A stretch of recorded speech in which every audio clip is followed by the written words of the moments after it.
Today on Rappler.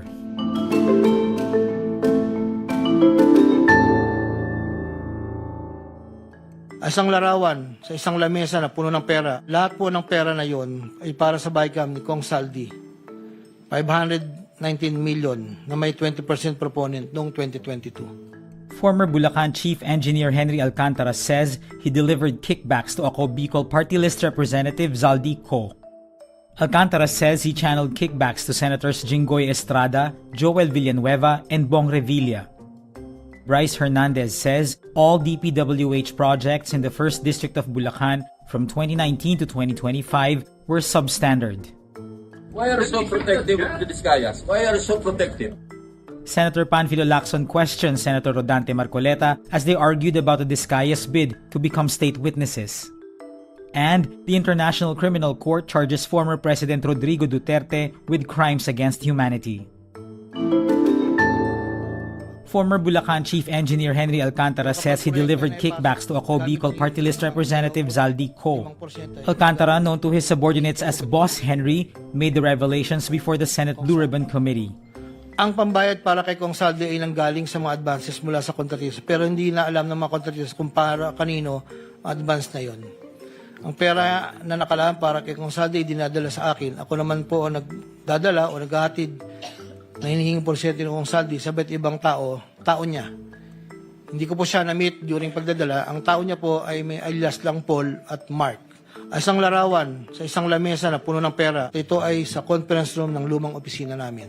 Lahat po ng pera na yon ay para sa bycam ni Kong Zaldy. 519 million na may 20% proponent noong 2022. Alcantara says the deliveries were made to cost residents in Pasig and the hotel parking area in Taguig. May isa o dalawang beses na dinala ko sa parking lot ng Shangri-La Hotel, Bonifacio Global City, ang porsyento ni Kong Zaldy. Paminsan-minsan man, inahatid ko ito sa kanyang bahay sa Ladybug Street, Valle Verde 6, Pasig City. Alcantara says cost kickback grew from 20% in 2022 to 25% in 2025. He adds, from 2022 to 2025, Co pushed for 426 projects for Bulacan's 1st District, amounting to 35.02 billion pesos. Co's alleged kickbacks were given in tranches. Alcantara says the first 10% was handed over once the project was included in the National Expenditure Program or NEP, while the remaining 10 to 15% was released 2 months later after the project was in the General Appropriations Act. Co was chairman of the House Appropriations Committee from July 2022 to January 2025 and was largely seen as the main architect of insertions in the national budget.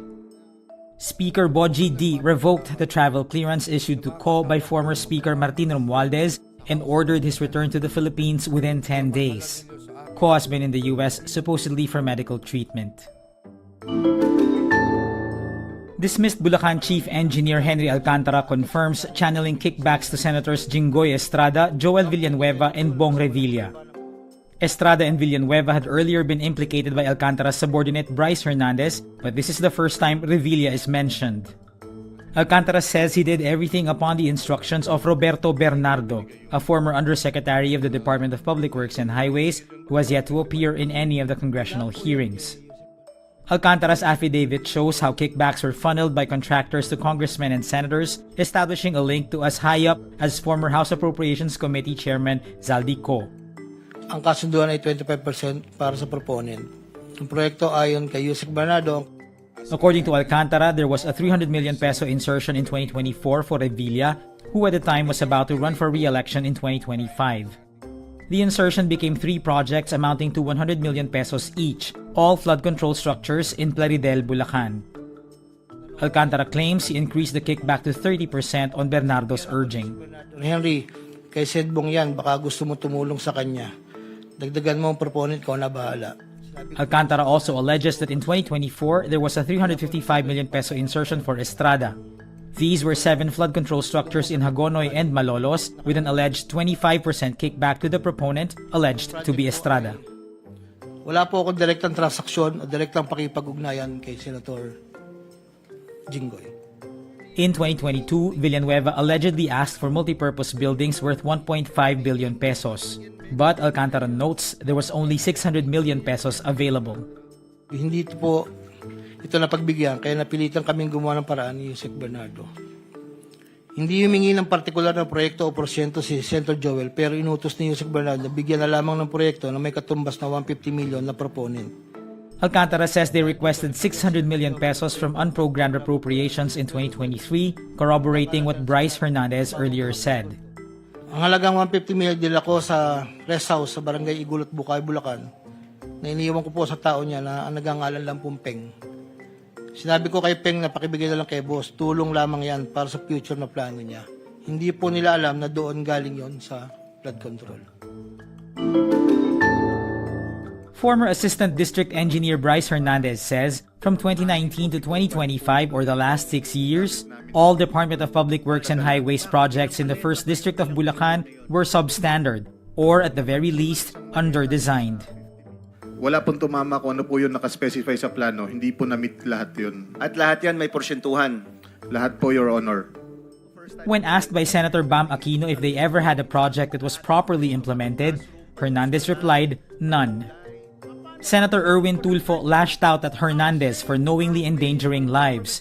Hernandez then backtracked, saying under-designed might be the more appropriate term than substandard. Hernandez adds every project in their district is automatically overpriced, and they do it by listing too many pieces of specific materials or over-declaring quantities. These cover every project from streetlights to classrooms to roads to flood control structures. Hernandez says the quality is compromised because materials are cheaper. Minsan po ginagawa din po yung pagbabawas ng length pero minimal na lang po. More on quality po talaga ang nawawala. Senate President Pro Tempore Ping Lacson and Senator Rodante Marcoleta get into a heated exchange a few minutes into the Senate hearing on flood control projects on Tuesday, September 23. Marcoleta confronts Lacson over a recent interview where Lacson discussed whether or not to grant witness protection to resource persons in the Senate investigations. In the interview, Lacson said he was inclined to support the witness protection bid for Hernandez over the Discayas. Mr. Chair, question is, does the chairman has the prerogative or the right to make judgment? No. That's my perspective, no? That's my personal opinion outside of the hearing or outside of this hall. So don't question my opinion. As the exchange grows more heated, Lacson suspends the session, but the verbal clash between them continues. Marcoleta says that Brice Hernandez was being seen as more credible than the Discayas, asking why such a judgment was being made while the investigation was still ongoing. Lacson responds, Why are you so protective of the Discayas? Why are you so protective? Lacson replaced Marcoleta as chairman of the Senate Blue Ribbon Committee. During Marcoleta's time as chair, he endorsed a request for witness protection for the Discayas, but Senate President Tito Soto declined to sign it.